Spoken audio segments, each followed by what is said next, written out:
कधीच नाही चुकणार तुमचे फेवरेट टीव्ही शोज झी5 सोबत, तेही एकदम फ्री. बरं वाटतंय? हे घे पी. नाही किशोर, थोडंसं पी अगं, बरं वाटेल तुला. नाही किशोर. अगं त्या लीलाला काय तो लीड रोल मिळालाय ना, त्याचं काय करायचं त्याचं सोल्युशन सांगा, नाही तर मला बरं वाटणार नाही. हे सगळं नकोय मला. दुर्गा, तुला काय वाटतं? मी तुझी कुठली इच्छा पूर्ण करणार नाही असं झालंय का कधी? लीलाने ज्या ऍड फिल्म मध्ये काम केलं ना, त्या ऍड फिल्मचा डिरेक्टर आहे, त्याचा नंबर मिळाला मला. त्याला कॉल करतो.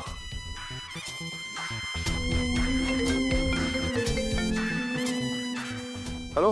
हा नमस्कार. तुम्ही आत्ता लीला जहागीरदारांबरोबर एक ऍड फिल्म शूट केलीत ना? हां मला त्या संदर्भात थोडं बोलायचं आहे. हां साहेब बोला ना. नाही म्हणजे त्यांनी कसं काम केलं? कारण आम्ही आणखीन एका ॲडसाठी त्यांना कास्ट करायचा विचार करतोय, म्हणून विचारलं. नाही नाही नाही नाही अजिबात कास्ट करू नका आणि तिचं नाव सुद्धा घेऊ नका. अहो अख्खा एक दिवस तिने नुसता पासिंग आणि एका डायलॉगच्या मध्ये घालवलेला आहे, माहिती आहे तुम्हाला? पासिंग आणि म्हणजे कुठून दुर्बुद्धी सुचली आणि तिला ज्युनियर आर्टिस्ट म्हणून कास्ट केलं असं झालंय मला. इतकी वाईट ऍक्ट्रेस मी कधीच बघितली नव्हती हो. पहिलाच एक्सपिरियन्स होता माझा पण. हो ओके, थँक्यू तुमच्या फीडबॅकबद्दल. हां ओके. Junior artist. बापरे, म्हणजे लीला खोटं बोलली? घरात एवढ्या बढाया मारत होती आणि हिने ज्युनियर आर्टिस्टचं काम केलंय? ऐकायला कसं वाटतंय? अभिराम जहागीरदार यांची बायको ज्युनियर आर्टिस्ट.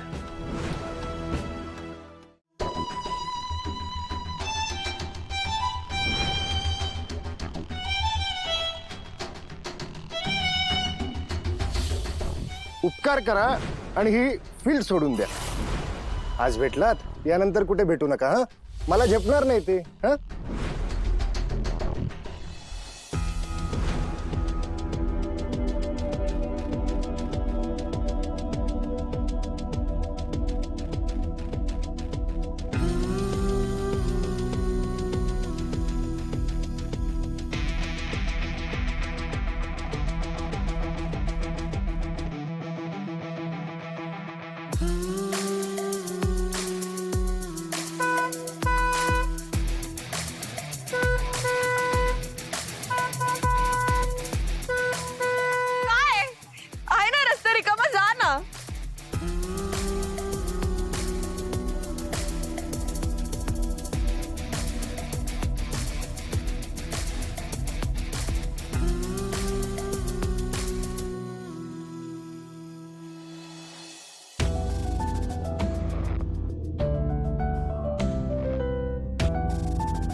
हरले अभि. मला काहीच जमलं नाही.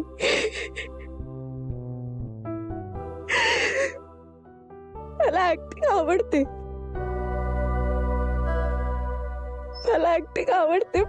पण मला ती जमली नाही. एक डायलॉग होता, फक्त एक डायलॉग होता,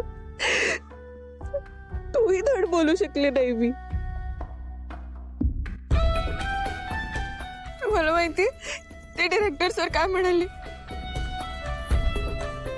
अभि ते म्हणाले, नीला तू काय वाटेल ते कर, ऍक्टिंग करू नकोस. किती स्वप्न पाहिली होती मी, पण आता तसं काहीच होणार नाहीये. नाही.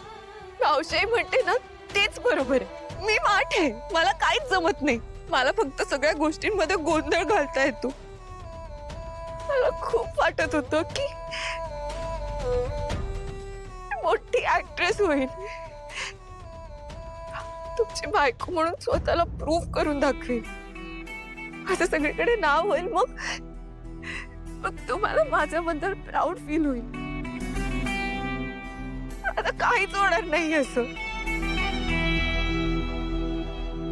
मी ना झिरो आहे, खरंच झिरो आहे मी.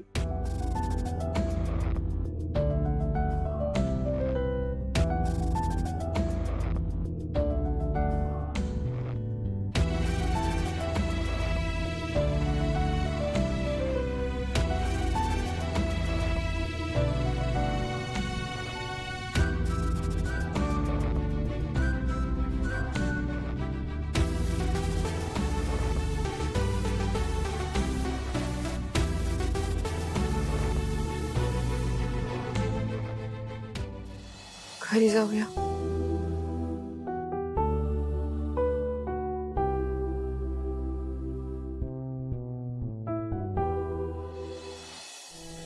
त्या लीलाचं या घरात एवढं कौतुक होईल असं मला कधीच वाटलं नव्हतं. खरे जरा अतिच कौतुक होत आहे. म्हणून आता मी पण ठरवलंय, काय?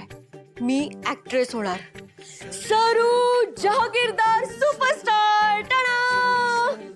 वहिनी, मी तुम्हाला डान्स करून दाखवू. मला डान्स येतो बघा. अप्सरा आली इंद्रपुरीतून खाली. सरू थांब. तू एकदा ठरव तुला ऍक्ट्रेस व्हायचंय की डान्सर. वहिनी, ऍक्टरने ना मल्टी टॅलेंटेड असायला हवं. तुम्हाला तर माहितीच आहे, मला ऍक्टिंग येते, डान्स पण तुम्ही बघितला, आणि मला रॅप पण करता येतो. हे काय तुझ्या त्या म्हणींसारखं आहे का? नाही वहिनी, खूप डिफिकल्ट आहे, पण तुम्हाला तर माहितीच आहे मी किती स्मार्ट आहे आणि टॅलेंटेड आहे. हे कुठून शिकलीस तू? आणि कुठून शिकले म्हणजे मला येतं वहिनी, सगळं येतं मला. मी तुम्हाला रॅप करून दाखवते. Okay okay. यो यो यो यो सरू जहागीरदार द रॅपर. क्लॅप वहिनी, क्लॅप. यो यो. पुढे. हा, लीलाई गेला आहे शूटिंग साठी सेटवर. आपण आपलं टॅलेंट दाखवून पाडू त्यांना तोंडावर. लीलाईंना घेतला आहे सगळ्यांनी डोक्यावर. तरी आपण भाव खाऊन मारू त्यांना. सरू काय चाललंय तुझं? कोणी शिकवलं तुला हे? या घरात हे असलं सगळं चालणार नाही. आधी चांगून ते बंद कर हे आत्ताच्या आता. वहिनी माझं रॅप तरी ऐकून घ्या ना. मारू त्यांना मोक्यावर. सो तर वहिनी ऐका ना, ऐका वहिनी.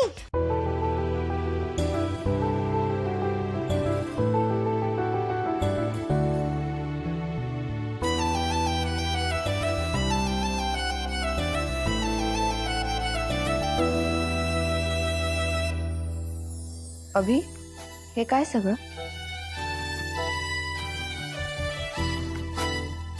माझे ड्रीम्स. ड्रीम्स? पण म्हणजे काय? मी गणपती बाप्पाच्या मूर्त्या बनवायचो. मला स्कल्प्टिंग करायचं होतं, स्कल्प्टर बनायचं होतं. पण नंतर रिअलाइज झालं की हा माझा ऍक्च्युअल इंटरेस्ट नाहीये, पॅशन नाहीये, काहीतरी वेगळंच करायचं होतं मला. त्यामुळे ही ड्रीम पण मला गिव्ह अप करावी लागली. झी5 ॲप डाउनलोड करा आणि पहा सर्व एपिसोड्स एकदम फ्री.